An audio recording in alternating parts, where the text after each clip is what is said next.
Over the past 3 weeks, we've introduced you to the 24 finalists of the EY Entrepreneur of the Year Awards. Tonight, we'll follow them as they're taken outside their comfort zone, here to the United States, where they'll be challenged to build global businesses and where the judges will have one last look before anointing a winner. First up on the week-long retreat, the entrepreneurs tackle the tradition of Notre Dame University.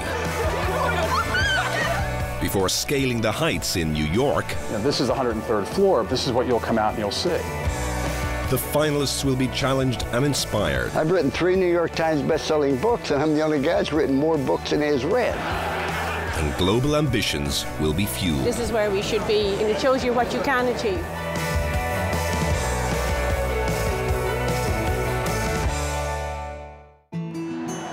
Last September, tens of thousands of passionate fans brought the spectacle of American college football to Ireland as the famed Fighting Irish team marched to victory in Dublin's Aviva Stadium. A year later, it's touchdown at Notre Dame for those in contention to be the EY Entrepreneur of the Year. Months in the planning, the CEO retreat brings executive education together with unique business and networking opportunities. It's an attraction that lures former winners and alumni back year after year, and it's an opportunity for this year's entrepreneurs to extend their horizons.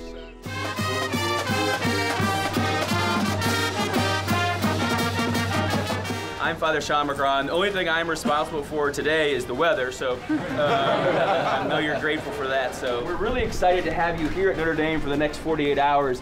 To learn and to celebrate each other's friendships, but also to kind of think about, well, this is great about where we've been, but where are we going? Why choose this campus, first of all? In Ireland, we really, truly have the Fighting Irish from a business sense. And nowhere is better in the world for me to bring our Fighting Irish to the home of the Fighting Irish, where they've flown in some of their top professors back into the university in summer to talk to our group and to really challenge our group in their thinking. And what we're doing with our entrepreneurs here in Notre Dame is really building a program around thinking global and becoming global. Now, our entrepreneurs are very much focused on the future, but they've come to a campus that is full of faith and tradition, no more so in this beautiful basilica. And they've also found that this profound appreciation of history shapes every aspect of life on the campus of Notre Dame. What we have found is no matter how many courses we offer, no matter how much stuff we do, there's a huge engagement and a huge interest in the Notre Dame family in Ireland, because Ireland is in the DNA of Notre Dame. I mean, it's quiet now, it's summertime. Yeah. But what's this place like? What are the sights and sounds of Notre Dame when it's full of students? Well, I think for an Irish person, the fantastic thing about Notre Dame when you come here, and you don't really believe it until you see it, is that you cannot walk 5 yards on this campus without seeing somebody plastered with Irish. There's Irish on their heads, there's Irish on their chests, there's Irish everywhere. The University of Notre Dame was actually established in 1842. It was originally designed to be a university for French-speaking Catholics. Now, 1842 is not too far away from 1845, when we had our great famine in Ireland. And really what happened then was that a great green tsunami swept across the Atlantic, swept across America, and it swept across here, you know, in the plains of northern Indiana. And it dyed Notre Dame indelibly green, which it has been ever since. There's also another historical event that kind of collides with Notre Dame's history, which is the Civil War. In America, to prove you're American, you got to fight for America. The 69th Irish Regiment in New York, they became known as the Fighting Irish, but many of their chaplains were from the University of Notre Dame. And famously, before the Battle of Gettysburg, Father Corby, whose statue is here behind me, gave a general absolution. Father Corby then brings back that Fighting Irish spirit, and that kind of kick-starts the whole Fighting Irish side of Notre Dame. So I think it's really timely that Irish entrepreneurs have come out here to the University of Notre Dame, because I think this Irish network, this Notre Dame network, is something that can be very valuable to Irish business as we, you know, progress here in the 21st century. As the group settles into lectures, it feels very much like the first few days at school. New classmates, new friendships. Well, so far it's been fantastic. I mean, it's an amazing campus here, but equally you definitely learn as much from the other participants. It's fantastic to share ideas with them and hopefully run with them when you get back. Huge plus on the trip has been the opportunity to network with people who are, I suppose, like-minded, are dealing with kind of many of the same issues but are in completely different industries. That's been really, really positive, and I've enjoyed that. I've learned more about my business, hearing about other people's businesses, and that's been amazing.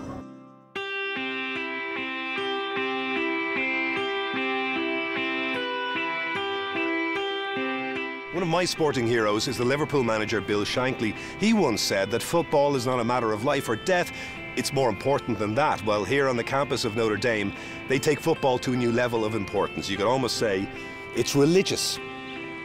And this is Touchdown Jesus. This iconic image on the side of the campus library dominates the skyline above this stadium. And can you just imagine, more than 80,000 people gathered in an act of worship, not just of sports, but of their university.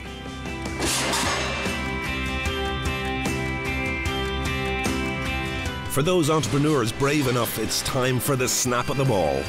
Go, go, go, go, go, go! Keep going! Get up! Get up! Legendary status awaits those who led the Fighting Irish to victory, none more so than former coach Lou Holtz. On the campus, his team talks still inspire reverence. Ladies and gentlemen, be a dreamer. Martin Luther King made one of the 10 greatest speeches in the history of mankind. He stood up and said, I have a dream. It motivated people and inspired people and changed the country for the better. Do you think that speech would have had the same effect? And Martin Luther King stood up and said, I have a strategic plan I want to share with you. Can you just give me a sense of the atmosphere here on game day, a home game at Notre Dame? Well, it's really an electrifying place. To be able to come through that tunnel and leading the Notre Dame football team, I still get goosebumps, and even though I did it for 11 years, I will be buried here. We have our burial plot. It's right on, overlooks the golf course and the Golden Dome. It's a beautiful view, but it's better if you're sitting up. I know I'm talking to a group of entrepreneurs here. And I know you have problems and you have difficulties. We do. That's part of life. That's why you're a leader, because you're going to have problems, difficulties. Don't tell them to other people, though, because 90% don't care. And the other 10% are glad you got them, so you're better off to keep them to yourself. I wasn't a good student. I was in the lower half of my high school class. If it was not for people like me, there could be no upper half of class. I wasn't a great athlete. I've written 3 New York Times best-selling books, and I'm the only guy who's written more books than he has read. If you want to be happy for an hour, eat a steak. Want to be happy for a day, play golf. Want to be happy for a week, go on a cruise. Want to be happy for a month, buy a new car. Want to be happy for a year, win the lottery. Want to be happy for a lifetime, add value to other people's lives. Thank you for having me.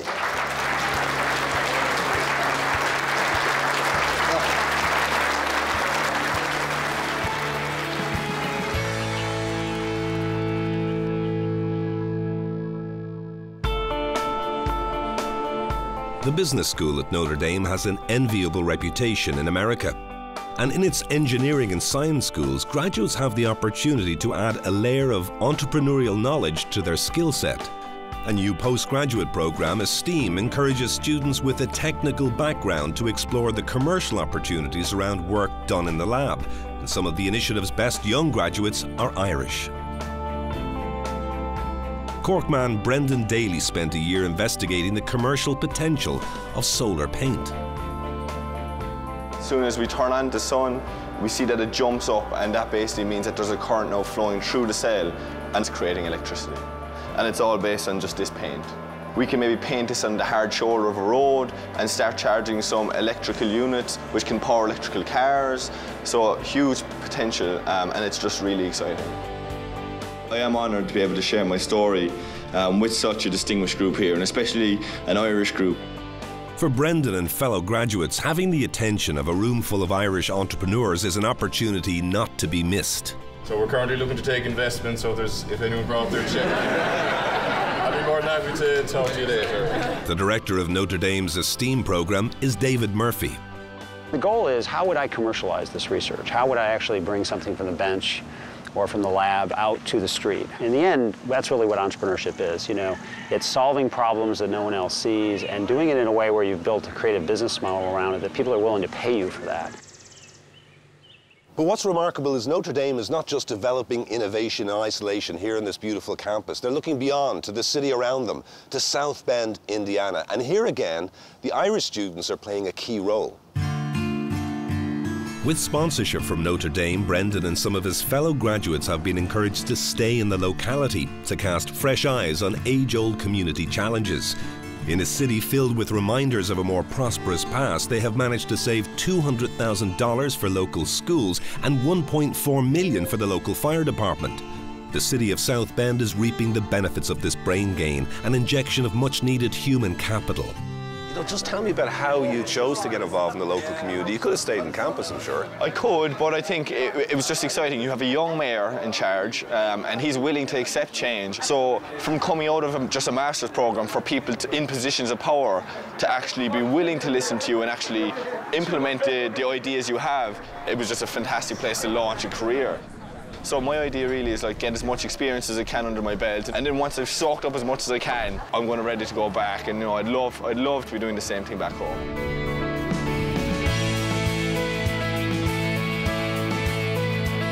The gilded Golden Dome and the statue of Mary atop the main building tell you Notre Dame is a campus where faith is treasured. Father Sean, who provided such a warm welcome to the university, now helps to celebrate Mass as the entrepreneurs reflect on their experience here.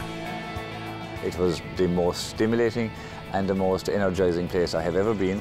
Notre Dame has absolutely everything that anybody could ever wish to have as a scene set for a successful life and a successful business.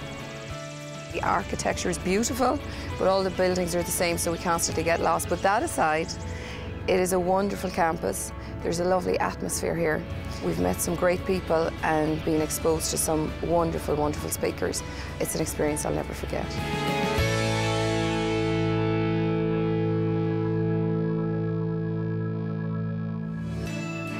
In part 2, the finalists move on to New York, where there are inspiring words from the newly crowned World Entrepreneur of the Year. And we scale the heights of One World Trade Center.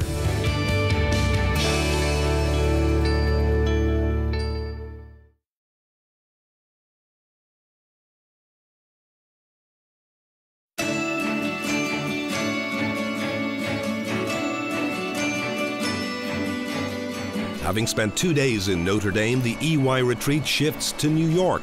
First up, as the sun sets on the Manhattan skyline, is the Irish consulate. Coming here to New York, it's really now a bit more about doing business in America. You come to America where they're incredibly optimistic. They really see opportunity in all that they do. And we kind of really hope some of that will brush off on our entrepreneurs. And you'll need a very small share of the American market in order to have quite a large business. And I think Irish entrepreneurs really need to have the confidence to go after that because they are good enough.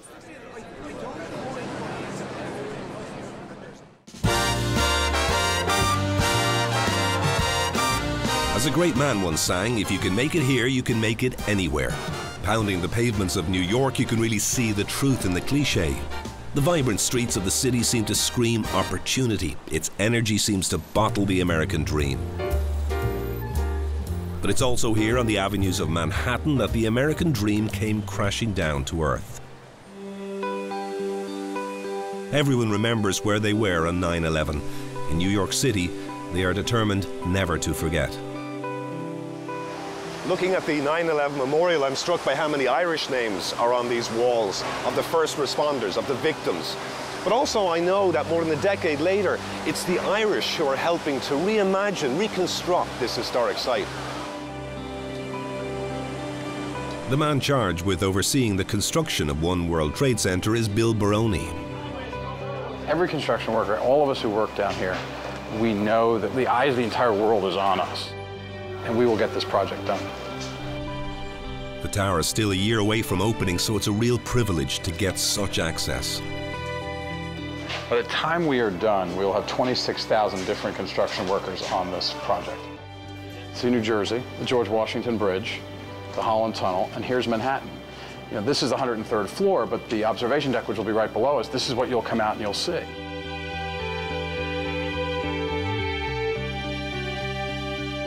I'm an Irish citizen. You know, I was in Ennis a few weeks ago at home visiting the O'Briens or my family, and people talk about the World Trade Center because everybody remembers where they were on September 11th. We have built the strongest office building ever built in the history of the world, and that's not rhetoric. This concrete is 14,000 pounds per square inch. It is 7 times the thickness of your average sidewalk. But in the end, no matter how much steel and concrete and glass and how tall we get, this is still about making sure that we honor those people who didn't come home. We ask people who visit the building to sign the building. There you go. This is a real honor, Bill. My writing is terrible, but I tell you something, this is a real honor to be able to do that.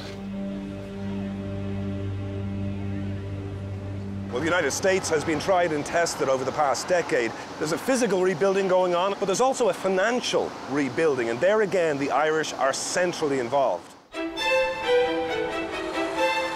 Longford man Michael Brewster has climbed to the very top in investment banking. Now managing director at Credit Suisse Securities, he's lived the peaks and valleys of New York's financial sector. 21 years ago I started in Wall Street, and from the very first day that I was there, I just figured out that this is what I wanted to do for the rest of my life. Now, it seems to me that here, crisis, risk, even failure are things that people take for granted. It's not really an Irish trait. Is that something you'd like to see these entrepreneurs taking back with them? Yeah, of course. Yeah, I've never come across an entrepreneur that hasn't scaled the heights of Everest and seen how good it is at the top, and then at another point in their life, they're right down at the bottom. So that's life. Entrepreneurs are created every day, and businesses are created in America every day. So if you're not taking advantage of the opportunities, you will never make money for yourself, or you'll never make money for your clients.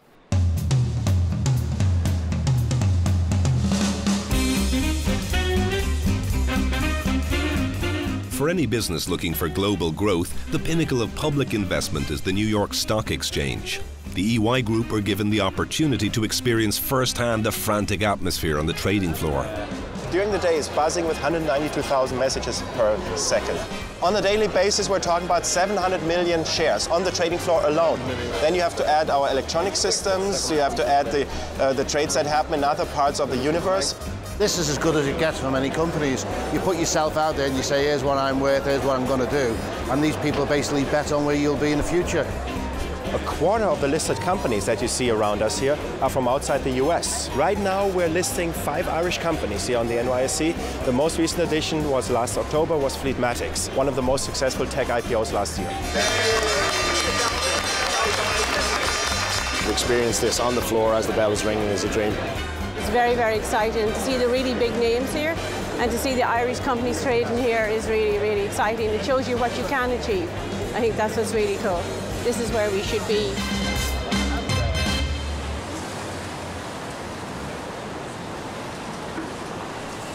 I think it's fair to say that the fabric of American life is woven together from the best of the rest of the world. And we're here in the fashion district of New York to meet an Irishman who's turning his traditions into a very American success story.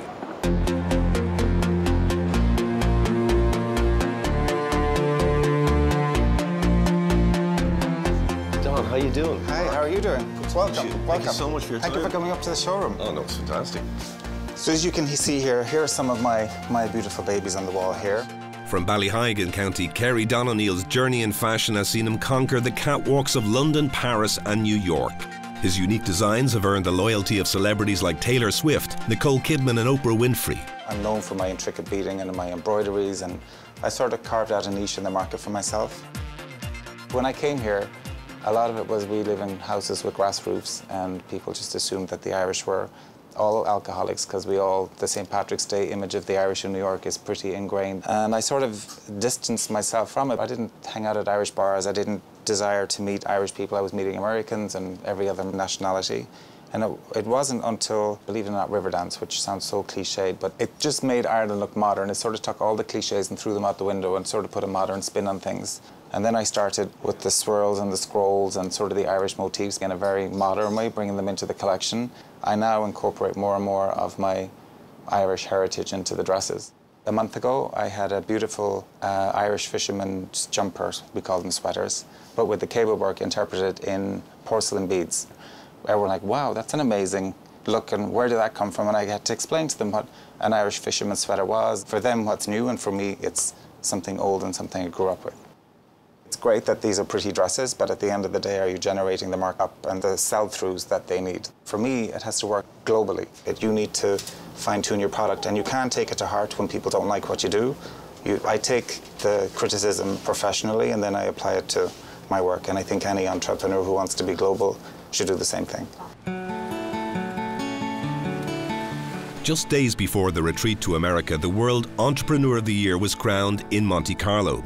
Yogurt manufacturer Hamdi Ulukea's inspirational story saw off competitors from 40 countries.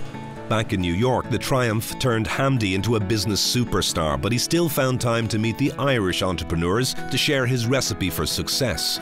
He'd come to America with no money, no English, but within 5 years, Hamdi owned the leading yogurt brand in the US and employed 2,000 people. Every single email that came from the consumer hit my BlackBerry and everybody in the management council. Everybody. Still does. And we beg for them to call us even if they have problems. One by one, it becomes the biggest marketing vehicle. We never put an ad on TV until 2011.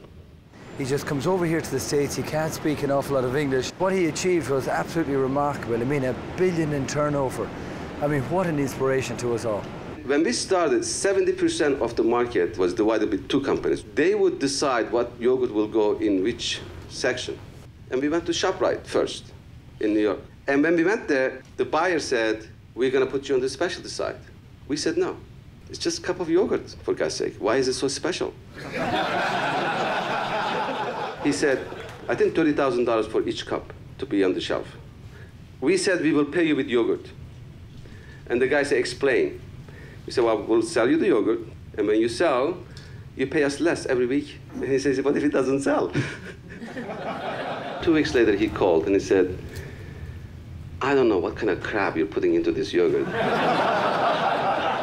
From that moment on, I knew this was not going to be about selling, it was going to be about making. Can I make it enough?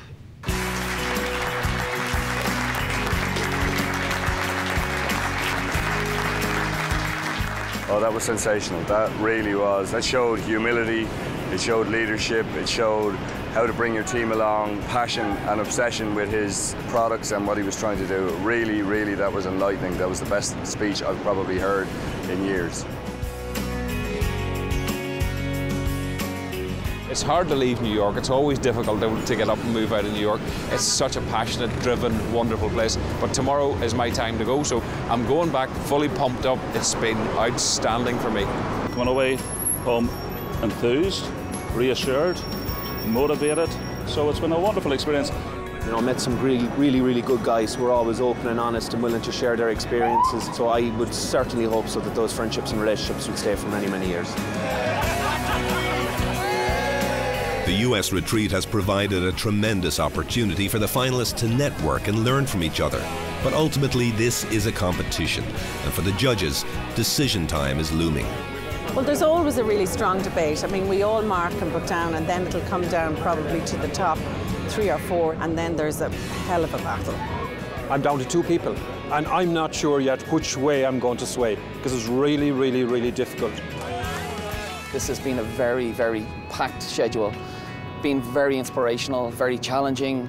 And the most important thing that I hear, which is important to them, is that they believe that this week is going to make a significant impact on their business. And this programme is all about the community of entrepreneurs, but most importantly, growing jobs back home in Ireland. And so this is where our journey ends, on a balmy night on the Hudson River with this incredible skyline behind me. And I think what the finalists have seen over the last couple of days are 2 very different Americas. The very traditional Irish America of Notre Dame, and also the aggressive rebuilding culture of New York. And all that's left now is to find out which of our 24 finalists will be crowned Entrepreneur of the Year.